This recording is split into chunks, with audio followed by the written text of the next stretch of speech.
pessoal, tudo bem com vocês?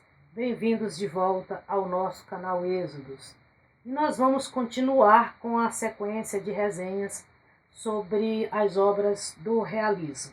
E hoje vamos falar do maior escritor brasileiro, de um dos maiores em língua portuguesa e um dos maiores do mundo. Estou falando para vocês de Joaquim Maria Machado de Assis e sua obra espetacular, Dom Casmurro. Dom Casmurro é hors concours no rol de grandes obras do Brasil. Você pode ainda não ter lido essa obra, mas com a mais absoluta certeza você já ouviu falar em um momento ou outro. Inclusive, já até deve ter participado do debate sobre a traição ou não de Capitu, não é isso? Os alunos do ensino médio estudam essa obra quando você entra na faculdade. Normalmente, na faculdade de letras, você também estuda esse autor, que foi o grande representante do realismo brasileiro. Inclusive, a obra dele anterior a essa, Memórias Póstumas de Brás Cubas, foi a obra que inaugurou o movimento realista no Brasil. E seus meninos, suas meninas, Machado de Assis teve grandes azares na vida. E não cursou nenhuma faculdade, como a maioria da pleiade de grandes escritores brasileiros. Ele era pobre, era negro e, o que eu considero seu maior azar, era brasileiro. Nasceu em um país onde as pessoas não gostam de ler. É claro que livro nesse país custa caro, realmente é caro. Porém, se o desejo, se a vontade fosse maior, isso seria perfeitamente superado. E também nunca vi ninguém fazendo grandes movimentos pelas ruas para que se baixasse o preço dos livros. Ainda não vi.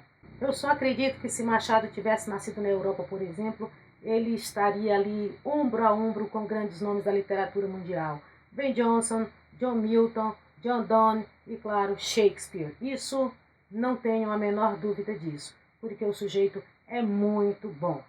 Mas antes de nós começarmos propriamente dita a análise da obra, vamos saber do que trata essa história toda que todo mundo já comentou uma vez ou outra, já deu um pitacozinho ou já quis ter razão sobre as ações e destino das personagens. Olha só, Dom Casmurro conta a história de Bento Santiago e Capitulina, Bentinho e Capitu. Os dois começam um romance logo no princípio da adolescência. Só que os dois não podiam continuar o namoro porque ele tinha que cumprir uma promessa da mãe. A mãe teve um primeiro filho que morreu e ela prometeu que se o outro filho que ela tivesse fosse homem, ele iria para o seminário, iria ser um sacerdote. Ele fica 2 anos no seminário e lá conhece um outro garoto também, chamado Ezequiel Escobar, que acaba se tornando seu melhor amigo. Mas aí há uma forma de ele não cumprir a promessa por inteiro. Um outro parente vai lá e substitui o Bentinho no seminário. Quando ele volta, então, retoma o namoro com a Capitu e, já adultos, eles se casam. Da mesma forma que o seu melhor amigo, Escobar, também casa com uma melhor amiga da Capitu, que é a Sancha. E os dois casais, gente, para cima e para baixo, onde um vai o outro vai, o que um faz o outro faz. Se vão à praia vão juntos, se vão ao cinema vão juntos, almoçam juntos, fazem jantares juntos. Eles só não dormiam juntos. Pelo menos os 4, não.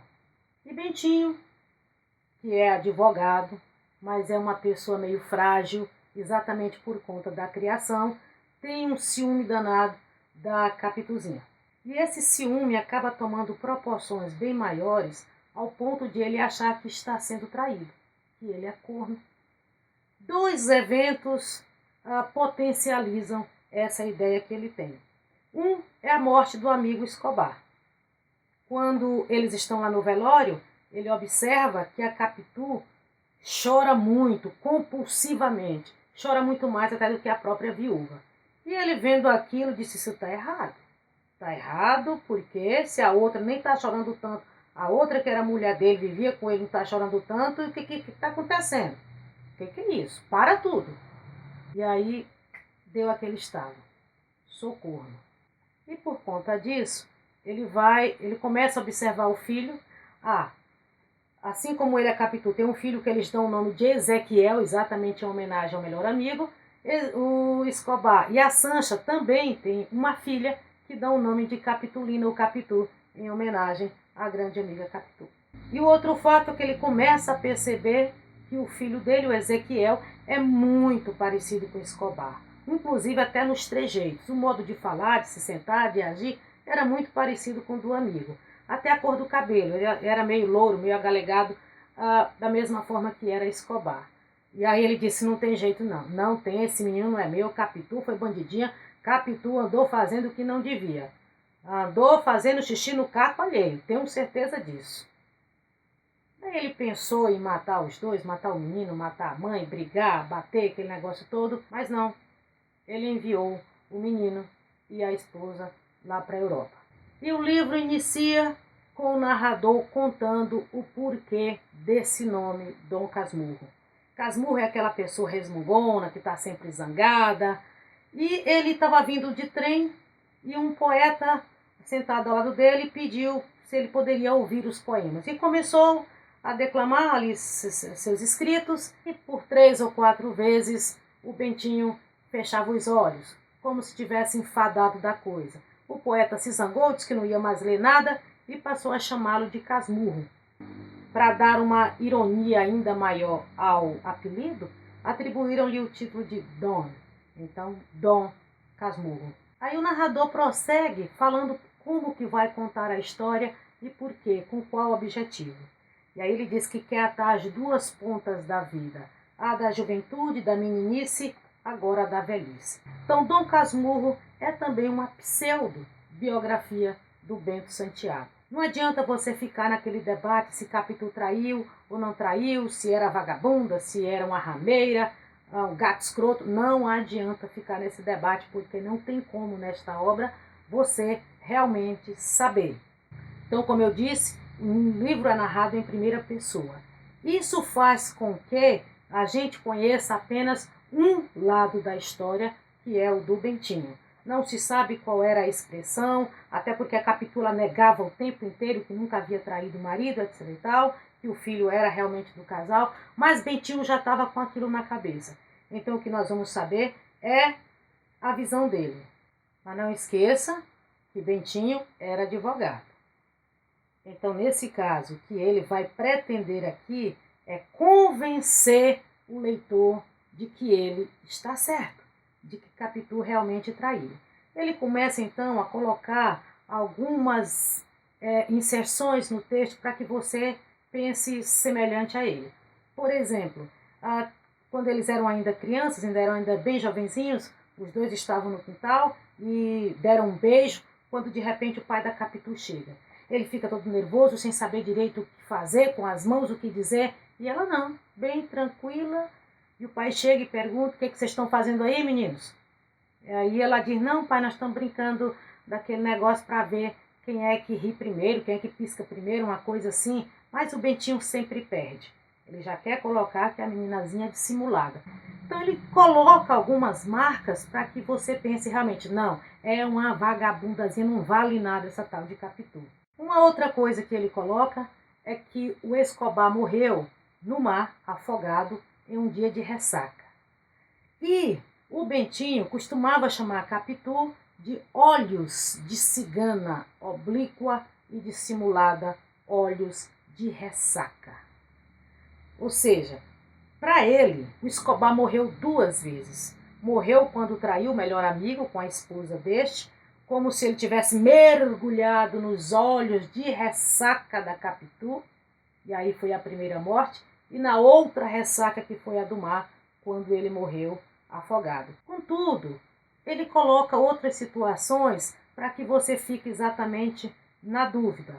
Em algum momento, os 2 casais vão visitar uma amiga, e lá eles olham um retrato, um porta-retrato, onde tem a fotografia de uma moça que é bem parecida com a Capitu. Como nós falamos aqui na minha cidade, é escritim a Capitu. Só que as 2 não eram parentes, nem aderentes, nem agregadas, nem de coração, nem de afinidade, nem de sangue. Ou seja, algumas pessoas podiam se parecer umas com as outras e não terem a menor ligação, como poderia ter acontecido com o filho dele, Ezequiel, e o melhor amigo Escobar. Difícil de acreditar, eu sei. Outra coisa que nós podemos colocar aí, como eu já havia dito na resenha anterior, que o triângulo amoroso que se formava no romantismo é diferente dessa do realismo. E do Machado de Assis, mais diferente ainda. Nos triângulos amorosos você tem o mocinho, a mocinha e o vilão. No caso do Machado de Assis, você tem a mocinha, o mocinho e o melhor amigo. Todos eles com qualidades e defeitos.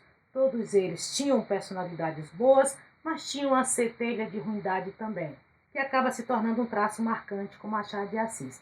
Se bem que, como é Machado de Assis, poderia ser qualquer outra figura geométrica.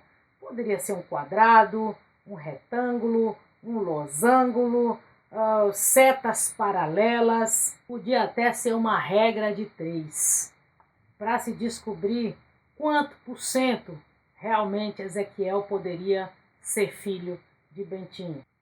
Outro ponto que o Machado também explora aqui em Dom Casmurro são os capítulos curtos. Chegam a passar de 100, o que não era muito comum nessa época. E ele usa o tom memorialista, porque o Bentinho, já em idade avançada, é que vai contar a história da sua juventude. Dessa forma também quebra-se a linearidade da narrativa, o que também não era padrão lá na época do realismo. E, como toda obra realista, essa aqui também ela é antirromântica. Ela combate o romantismo e tem um forte tom irônico, um tom de deboche. A crítica também à igreja, quando o Bento Santiago vai para o seminário à força, e aí para você começar já a refletir se as pessoas iam para o seminário, iam se tornar religiosas porque elas realmente queriam, ou até por uma questão de status, porque naquela época nobres tinham presença na igreja.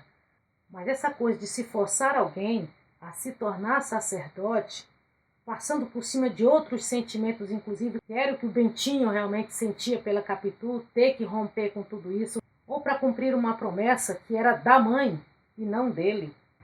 E, obviamente, quando ele insere esse casamento, onde há um ciúme muito grande, onde há essas dúvidas se as pessoas se amavam ou não, tem um fato também interessante, que o Bento ele era rico e a Capitu não, então de uma certa forma o casamento foi vantajoso para ela, né? Ela ascendeu socialmente através do casamento. É uma outra forte crítica a essa instituição, a este pilar. Um outro ponto interessante logo no comecinho do livro também é que o narrador ele cita Massinissa, o rei da Numídia, e 3 imperadores romanos. Todos esses 4 homens são acusados de matar as esposas. Há uma citação também à obra Fausto, do Goethe. Fausto é aquela obra em que o sujeito ele vende a alma para o capeta, chamado Mefistófeles. E se você assistiu Chapolin Colorado, entende muito bem essa história do Mefistófeles e o Chirrinho, Chirrion. Uma outra coisa que é bem presente nessa obra e é uma característica de Machado de Assis são as digressões, que são aqueles momentos em que o narrador ele para de contar a história para conversar com o leitor. Dessa forma ele quer referenciar sua narrativa, o contexto, a forma de contar a história, bem como dividir com o leitor a técnica narrativa, tornando mais crível aquilo que ele quer dizer. E é uma forma de trazer o leitor para o seu lado, de modo que você possa realmente acreditar naquela história que está sendo contada. Então, meu querido aluno, você que está no 2º ano do ensino médio, está estudando o realismo e está ansioso para participar do debate sobre a traição ou não de Capitu, e você está extremamente convencido de que ela é uma traíra, que é uma piranha, uma fura-olho, vamos a uma última informação. Não esqueçam de que se alguém é traído, essa pessoa não quer falar sobre o assunto, ela não quer comentar, não quer lembrar. Você estaria reabrindo uma ferida que já imaginava cicatrizada. Por que então Bentinho quer exatamente tocar nesse ponto da traição? Está querendo convencer as pessoas de que realmente Capitu traiu. Lembre-se que ele era advogado. Então é esse o papel dele, é convencer as pessoas. Imaginemos que todos nós estejamos em um tribunal e Bentinho é o promotor e quer acusar a ré Capitu, quer que ela seja condenada. E todos nós, leitores, somos o corpo de jurados. Ele não tem provas, nenhuma prova realmente contundente para poder condenar a Capitu. Ele tem apenas indícios, algumas situações que ele acredita que sejam evidências. Cabe a nós, leitores, então, acreditar ou não. Mas em nenhum momento há a certeza, há provas cabais da traição de Capitu. Assim também como não há provas cabais de que ela não tenha traído.